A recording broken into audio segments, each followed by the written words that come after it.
Hello, in this video I want to show you how to remove and clean filter in Dreame Bot L10s Pro 2nd generation. To do this, first we'll need to open the hatch right here, then remove the dustbin by pressing on this button and pulling it upwards. Now, if you want to clean it, you can do it under the running water, but first, of course, we'll need to remove the filter. So open the dustbin. Inside there's the filter, and if we want to remove it, we'll need to press right here. You actually don't need to open the dustbin. Sorry, that was my mistake. And to clean it, you can put it under the running water, and after that make sure it's fully dry.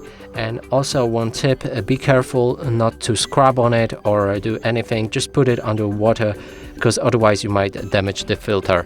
And that's it for this video. Hope you like it. Please consider subscribing to our channel, leave a like and a comment below.